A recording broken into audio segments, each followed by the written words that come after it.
Okay, Maggie Philipsen, MaggiePhilipsen.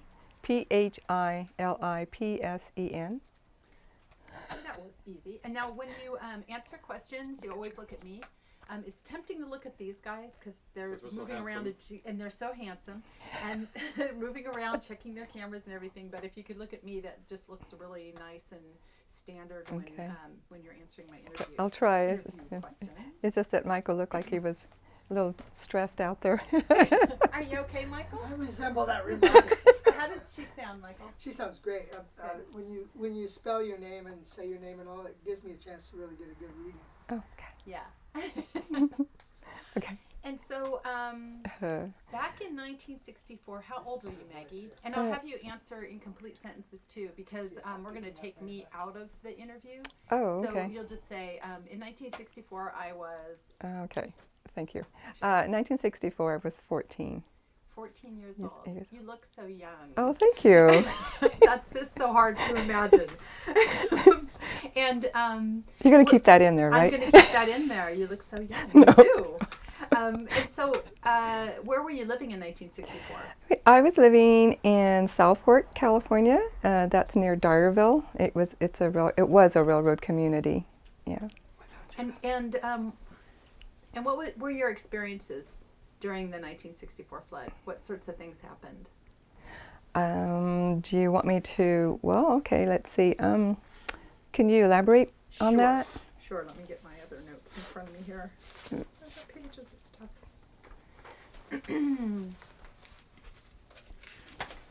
Well, let me just start with where was your family in 1964, and what sorts of work did they do for a living? Oh, my dad worked on the railroad, and most of my family worked on the railroad. My aunts and my uncles worked on the railroad, so that's what brought us to South Fork in 1955. We originally came from Jete-Miro, California, and so we were just a railroad community and a railroad family. And so you guys came up here to fix the railroad after the 55 flood. Your family came up here to fix the railroad, right? Because before it was before the flood. Dad was an oilman in the roundhouse in Jete-Miro, and my uncle Richard Vias already had a position for him in South Fork, and said, "Come on over," and that's how we. That was in '55. That's how we came to this area for work, Dad for work, and then but we went through the '55 flood also, and yeah, and then we moved to Wiat, but then the state took our house and put the freeway through it, and so we moved back to South Fork, and then that's how we were involved with the '64 flood. I'm thinking you might have known my husband's grandparents, the Metaxas family. Yes. I figured you might, just because of the Wiat connection. Yeah. Those were his grandparents. Oh, okay. Yeah. So your family came up here to work on the railroad. And you lived in South Fork. Mm-hmm. And what happened to your home during the 1964 flood? Well, the flood took it, actually. Yeah, well, we were getting ready. It had been raining, of course, and so there was, for us kids, we always knew when it was time to evacuate, or the whole families, because there were 3 families, my family, and then my uncles, my aunt and uncle and their family, and there was another family next to us, and we always knew when we had to evacuate, because down, I don't know how far down the way, but the river, there was a spit, and if the river reached a certain height on the spit, it was time to evacuate. And so it went over the spit. And so Mom and my dad wasn't there, but we started to get our blankets, emergency kits out, and it started evacuating, pack our cars. And where did you go? We went up the hill to, it was an old school, and it was called the Chartrand School. And by the time we got up there must have been about 50-some people up there, because we were cut off. It was kind of like a concave or a crescent-shaped, we couldn't evacuate. And because let's see, it was called Founders Grove, and so South Fork would go into Founders Grove, and we were already cut off, so we had to go up the hill to this school, and I'm hoping that I get the name of the school correct. It was a residence at this point, so there were, I'm figuring maybe 50-some people that we were all huddled together there. How long were you up there together? You know, that's a good question. Probably, and I'm going to guess on this, about a month, maybe. It just seemed a really long time because we could not evacuate. A lot of debris, you know, it was had cut us off, and then after we were told that we could evacuate, they said no, we can't evacuate because it was so muddy and so just a quagmire. And then finally, after many weeks, we were said that we could evacuate because the roads were finally cleaned off, you know, cleared, and they could get a couple of buses out there to take us to Miranda, to a summer resort. And I think they were called, the resort was called Forest of Arden. So a lot of us, we were evacuated there, yeah. So when you went up to Can I pause for 1 second, Jen? One thing I noticed, Mike, is if you can hold your position, what's happening is we're getting some light onto her face. Oh, from let's here, so when you bend close over, that. she gets lighter. Oh, So if you oh, could you're just right. Close stay it. in one You position. want this closed? Well, now that we have Oh. it going, it's just it'll change. As if long you as move. I know not to Unless you bend do, Oh. let's just stand still. And long as we're stopped, the Is that Richard okay? gave us that to ask where did they live in or what. Didn't you live in a railroad car after the 55 after? Yeah, I think yeah. that's kind of stuff like that is Yeah. interesting. Your house got That's why I washed gave away you at that. You gave me 55, Okay. isn't it? I'm just. Sure. I don't know. I'm looking at her. She told me not to look at The you. more, I the think you more have the better. to- So Maggie, after, I think you have to think of more detail like that as you're explaining that, Oh, okay. as you can. okay, we'll get it all in there. So after the 1955 flood, you lived in a rail car? Yeah, my dad, we didn't buy a home, but what he did was he bought a passenger car, and it was like a trailer. He turned it into a home, a trailer home. And then he bought a building, and so that was our mud room, our washroom, bathroom, so we were uptown. You actually were like super chic because now that's the thing is to buy a passenger car and turn it into like a little apartment or have Yeah. it be a person's home or Yeah. something like that. So that's Yeah. funny, you were ahead of your time. Yeah, I there. guess, or Dad was anyway. Yeah. But yeah, it was, I think he bought it out of Eureka Railroad, or the rail yard there, and when we went to look at it, it wasn't very much, but they really worked on it, and it was pretty cool. It was really nice looking afterwards. So yeah, that's what we lived in. Now, when you ended up getting out of your house, what sorts of things did you grab from your house before you left? Okay, what really comes to mind was my mom and dad. They were really proud. Okay, I have to say that Mom and Dad, they didn't make a lot of money, but they wanted their kids to be really smart. So Mom bought an Encyclopedia Britannica set, and that was a lot of money for them in those days. And that was the first thing she got. She wrapped them up in blankets, and to this day, I mean, they were transferred for wherever they moved to me. My son in Oregon has them, and so that was one of the. Don't you ever sell those? Your encyclopedias. So they're up in Oregon, in Cottage Grove, Oregon, right now. But food, and as many clothes as we could, mostly food. Canned goods, of course our medicines, whatever, medicine kits. Bread, we had bread. Not very many items, big items. All our antiques were left behind, and just anything that we would be able to share with others also, yeah. And so you loaded all the stuff into the car, all the kids? How many brothers and sisters did Oh, you I have one brother and one sister, and yeah, we had a cat, and we had a 1960 station wagon, and then I don't know what that other car was, it was an antique, or not an antique, but an older model, 1940 something, and so Mom didn't know how to drive, but she drove that one, and Dad drove. But Dad finally came home, and he drove the station wagon up the hill.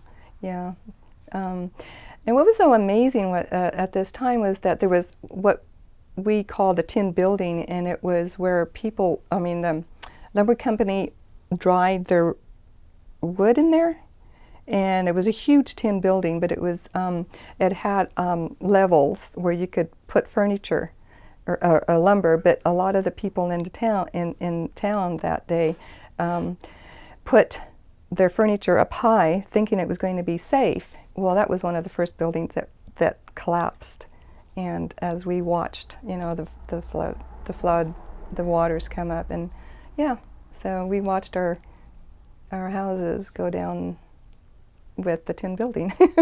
And did you put anything in the tin building? Did you put any furniture in No. there to try and save it? No, we just knew we just knew that it was going to be worse than the 55. Yeah. Were you pretty much resigned when you left the house that you were going to come back and the house was going to be gone or the house was going to be flooded? Wow. Yeah, pretty much. Mm-hmm. Yeah, that's hard.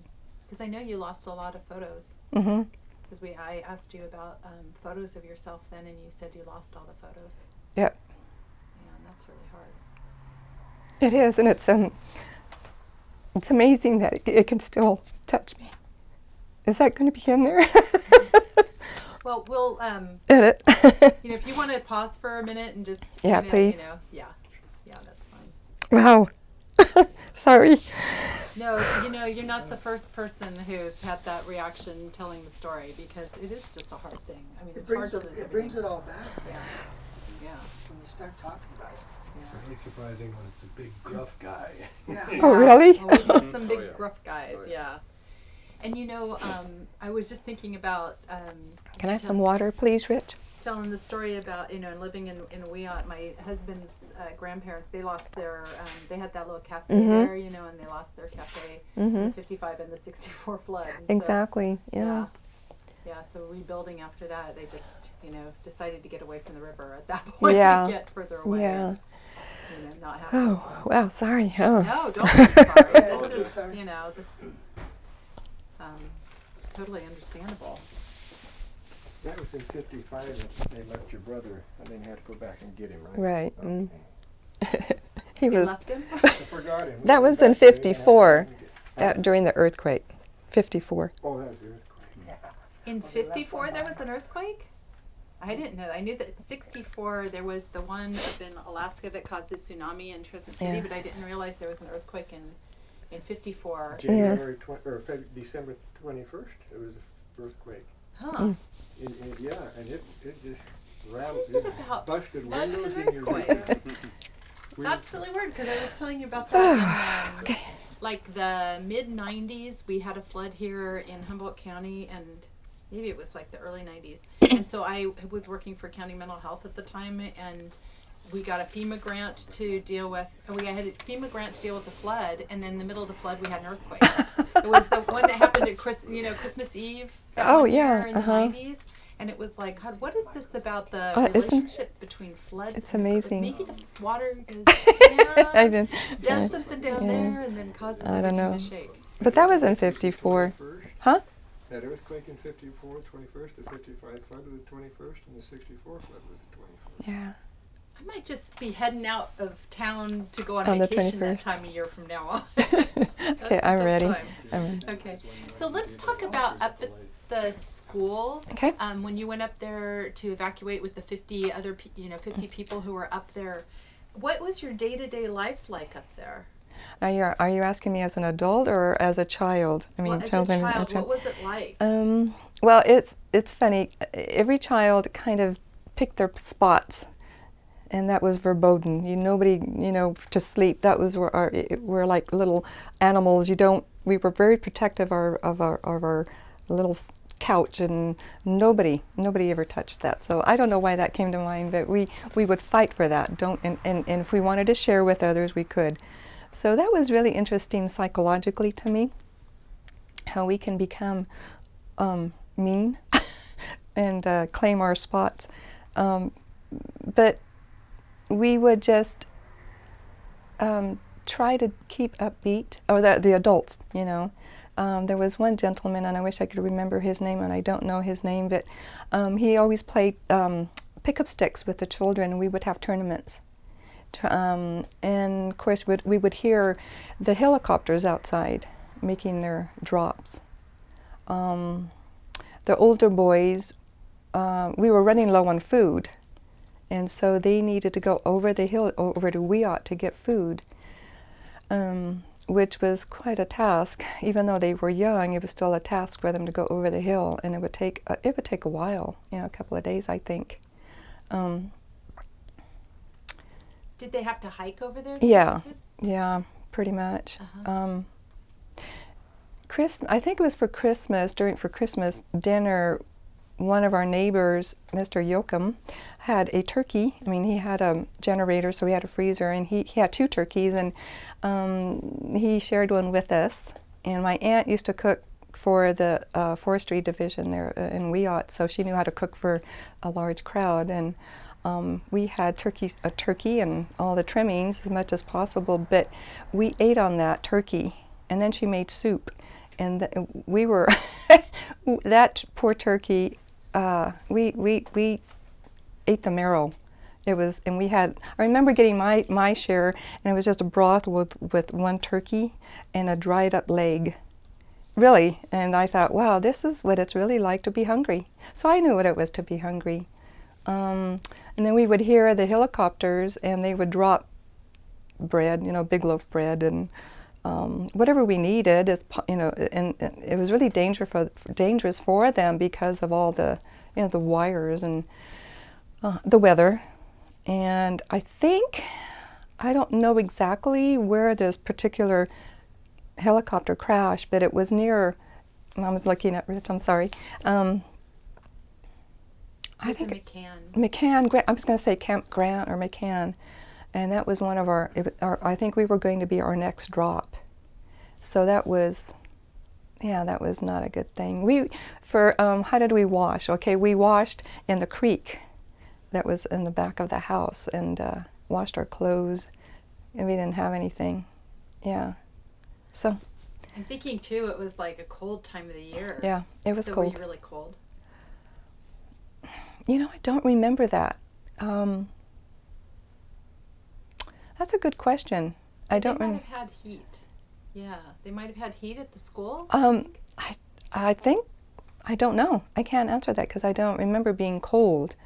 It's okay. I was thinking too about like just the women probably. It's just mostly women who are there, kind of holding things together and keeping the family going and stuff. And I'm just imagining like doing your laundry down in the creek, and then trying to get it dry in like the wettest time of the year. So it's not like you could hang it up outside and get it dry. No, I think Mom, what we used to do, we would, I think we had a clothesline in the car, and we would hang our clothes inside the car.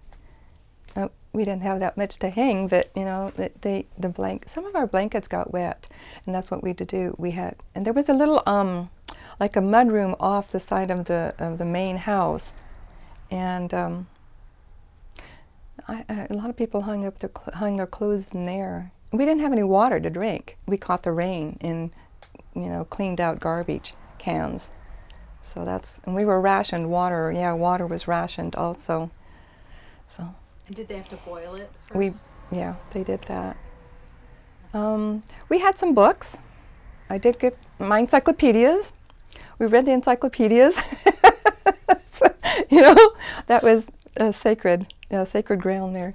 Did you do anything in the evenings? I'm thinking that just like before bed, I'm thinking what sort of, are you kind of wound down for the evening, the kids? I'm just thinking it's almost like a big slumber party, like it could get out of control if... we were, we all knew that we were in the same boat, and the kids were pretty good, actually. I can't really remember kids getting out of hand. So it's just that one gentleman, he played games with the younger kids, and I wish that I could remember more. And say, I wish I could remember what these people went through, but it's just I was thinking about me, how are we going to pull through? Or Dad'd say, well, go and check on the, how high the water level, and we'd come back and report, just for something to do, or. And when did your dad end up joining you? Because it sounded, oh no, you guys all evacuated together. He was at work and he finally came home, yeah. And we were all up there, up on the hill. Now, what did he do after the flood? The railroads were pretty well wiped out on the coast. Did he have work like trying to put sections of the railway back together again? Right. Yeah. Well, the main thing after we were evacuated, we were at Forest of Arden for quite a long time. My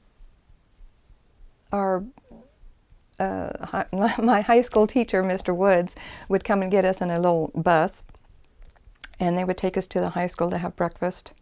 They gave us sea rations, Army sea rations, they were so disgusting from World War II or Korean War or something. And then for dinner they'd come and get us. But in the meantime we would play games. We had Clue. Clue was a big deal. We had tournaments. But the adults, I would listen to the adults, and it was mostly, what are we going to do? How are we going to start over again? And that was very heartbreaking. It's really hard as a kid because, you expect your parents to be like the secure ones, Mm-hmm. and here they're feeling their insecurity of what their future is going to be. Exactly. Yeah. And that's pretty scary, especially when you've lost everything again, That's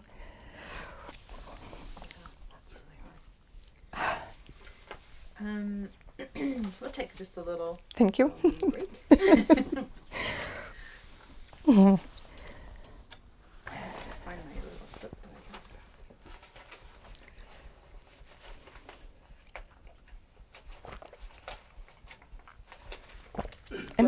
Am I doing okay? Good. Yeah, the sound is really good, Maggie. And you look good on here. You have this nice bright smile on it. Yeah. Color looks good. That whole red, Yeah, the the whole red thing is color really looks nice. good for you too. $1 million smile there.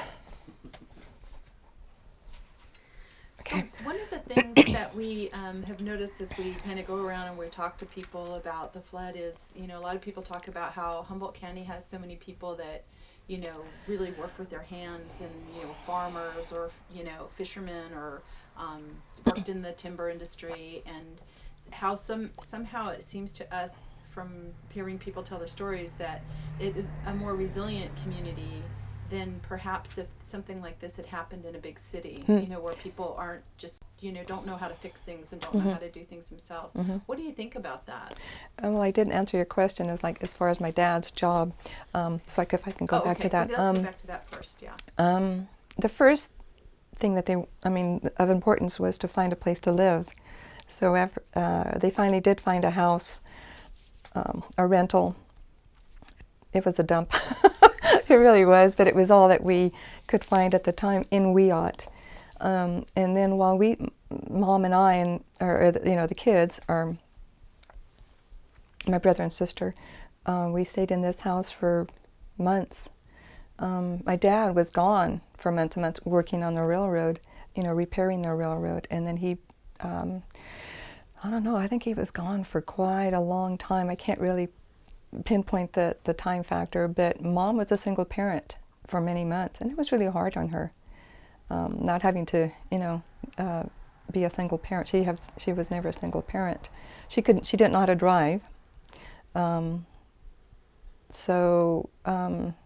And we listened to radio. I'm a TV kid. I was raised on TV, and here I was, listening to, the Shadow Knows and all these radio programs on the radio. So that was interesting. I learned a lot about that. In fact, I enjoy that now. But so Dad was gone for quite a long time, and then they found a house in Weot, and we moved there. But we were still a single parent, or Mom was still a single parent until they finally, they meaning the railroad company, SP, Southern Pacific, got a handle on the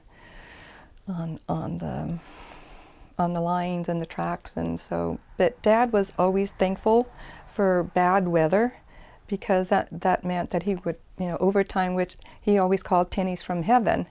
So yeah, so he was thankful that he was working overtime. Maybe Mom was not so happy, and as kids we missed him a lot. But it was really hard on the men, and that worked on the railroad, because Dad was a laborer, and so I remember him telling us that while they were working, you could hear mountains sliding. So even though they had lights up on the hills, you could hear the sound before it came upon them. So they would run, but Dad says sometimes you just didn't know where to run, and so they were. I truly believe that they were being protected by God. My dad was, and not. I don't think there was anybody killed. I never heard of anybody being injured. So yeah. So when that was all over, it was nice to have him home again. And to your question again, what was the question? Oh, my question was about like this being really a very resilient sort of community in Humboldt County, just with people who were used to working with their hands and solving problems. That how different that might be if something of this magnitude had happened in a big city where people, are office people or don't have those skills. Boy, if that should happen to people now here, I really don't know how they would survive as opposed to that generation. And I'm including myself. I know that I could survive.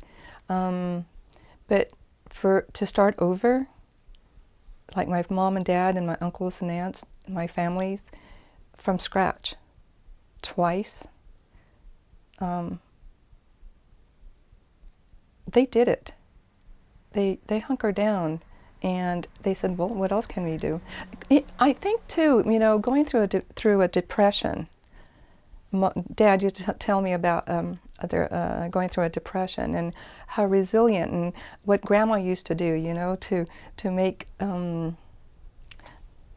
hamburger stretch or whatever, And Dad knew. He to this day, I cannot. If I see a screw on the ground, I have to pick it up, because he told me, "Don't. I can use that." And he did, nails. He always had me straighten them out, even though they were bent. He didn't throw anything away. They just didn't throw anything away. Could people do that now, even here? I don't know. I think maybe the older generation could, but the younger ones, I don't think so. Does that answer your question? I don't know either. I mean, it's like certainly something I don't have an answer for, but it's interesting to hear your. The side of taking the depression into account of people who had already had to figure out how to scrape by and struggle by in a really difficult time. When they dealt with another difficult time, they didn't just give up. They just said, we've been through difficult times again, and we're going to... They persevered, and they didn't have a choice, really. And they didn't have the programs that they have now to help them out. The only program that helped us out and on very little was Red Cross. And Mom is so adamant now. She gives to Red Cross because of that. And the people in Miranda were very kind to all of us refugees. That's what we were, really. They opened up their doors, and they brought in clothes and whatever we needed. And I'm going to tell you this. The worst thing that happened about that was that I got this really cute outfit. It was a hand-me-down, of course, free. Okay, I'll pick that up. I was a freshman in high school. No, 8th grade. And the meanest girl said, "That is my outfit." So that just stuck with me. But anyway, I don't care now, but I was afraid you were going to say that. I'm like, oh no, she went to school. I did, yeah. She was in your class. Yeah, but it had to be the mean girl. The mean girl. No. But it looked cute on me. That Probably didn't look near as good on her. No. So when you were in Wiyot and you were staying there after the flood, because the Wiyot was hit pretty hard by the flood. The lower part, yeah, not Wiyot Heights. We used to call it Wiyot Heights, yeah. So is that on the east side of the freeway, Wiyot Heights? Is that like? Is it? I guess it is. Is it? No. I don't know where Wiyot Heights is. Oh, it's just a Newton Road, I think, goes on the east side of the highway. Does that sound familiar? Yeah. Newton Road. Right? Yeah. Newton? I don't know. I don't know. Oh well, geography. These guys know I'm not really good at geography. Me Either. neither. We'll just leave this alone. Okay. So I'm thinking about your mom, and because she was came from like more had probably friends in the Dyerville area, South Fork. and then South Fork, and then here she is in Weot, and she doesn't drive, so pretty isolated. Well, but the same aunts came to Weot too, so I mean we're still close, and only one aunt knew how to drive, and she was very sweet to drive us around. The one aunt, Irene, she and my mom were really close, so yeah, so they were friends from, you know, until she passed away many years ago, but I don't think they really felt isolated that way, because they had that close familial connection. Yeah, sister, and they were sister-in-laws. So, and then my aunt, sure, yeah. So they were, and then we had friends in town. But as long as my mom had my aunt or my Aunt Irene, yeah, my Aunt Josie, that she was fine. Yeah. And was Josie the driver? Mm-hmm. Okay. Yeah. I'm getting this all straight. Josie in my was head. the driver. Yeah. And so when you lived in Weot, what school did you go to? South Fork High, or actually it was Miranda Junior High and then South Fork High. Yeah. And any memories about that? I mean, you're probably, a lot of the kids were in the same boat, huh? They had gone through a similar sort of situation. A lot of the kids who were in high school with you? You know, that's interesting because we never really talked about the flood. There were a lot of people in the Garberville or Redway area that they couldn't relate because they didn't go through it. And we just didn't talk about it. We didn't go through it. We didn't want to talk about it, I guess. I didn't, so I didn't discuss it with anybody. Yeah. Okay. I'm glad you're discussing with us today. Do any of you guys have any other questions for Maggie? Any other questions? Covered a lot. That's good. Yeah, that was great. To explain that Newton Road, it goes on both sides of the It does go freeway. on both sides. See, I knew I But- was going to get in but, trouble by saying Well, I that. know. The main business district of Weot was down, that's what got wiped out. Then if you go up the hill towards the freeway, there were houses and stuff up there. That's where the post office and that is now. Yeah, okay. That was out of the Stop. Could I interject something Sure. here that I just thought of this, which really brought to mind, was about when we were stranded in South Fork. There was a lot of driftwood and debris that had come down from the mountains, and my dad says, "Don't go down there. I don't want you to go down there, okay?" Well, the water was still It was still receding, but of course, my brother and I, we decided to go down there. Down there, you just did not go down there, but he never told us why or why not to go down there. So we went down there, and my dad yelled, not a nice word. He says, "You stay right there and don't move." Well, what he didn't tell us was that there were rattlesnakes. And sure enough, there were rattlesnakes. But they were cold, thank goodness, and they were all curled up. And so my dad finally came down and carried us out, and he was so angry, but he was so scared. And I just said, "Well, why didn't you tell me that there were rattlesnakes down there?" And I remember this, that he says, "When I tell you something, it's because I love you, and trust me." And from that day on, I never questioned him. So, you know, and one of the reasons we could not evacuate was because of the rattlesnakes too. So until that was taken care of, that's all I wanted to. So the rattlesnakes, they all washed down. Yes, yeah. They came Yeah. down in the From- drift. Yeah. They had the same thing out at Lolita when it was all that. There were That's what we rattlesnakes heard in there. from. That's We've what we heard heard this from. before. Oh, Yeah. Dogs, So yeah, it's good because it The kind of logs and the reinforces that stumps. story. I'm Yeah. glad you remembered to say Yeah. that. yeah. Okay. Yeah, me too. Because that was something that somebody else had mentioned, but it was almost like it was a kid talking about that they'd heard. So that was good that you had kind of that direct experience. Not good that you had it, but that you talked about. Oh, yeah, well, yeah, and I really felt bad for my dad because he hated snakes. He hated them, and that was because of the '55 flood. But that's another story. But so for him to come down, and get us, out of harm's way was a big deal for him. So, poor Dad. So what happened in the 55 flood that made him hate snakes? I just kind of got to know. Okay. This is really hard. In the 55 flood, he wasn't in South Fork. I think he was at Fort Seward, and I'm not really sure, but Fort Seward, he was separated from his crew. And for some reason, everybody thought that he had died. Okay. And so when my uncles, we were closer to the river. Our house was probably from here to across the way there, and I don't know the distance. So my uncles Uncle Richard and Uncle Benny, they came to get us to evacuate, and my mom and my little brother at that time.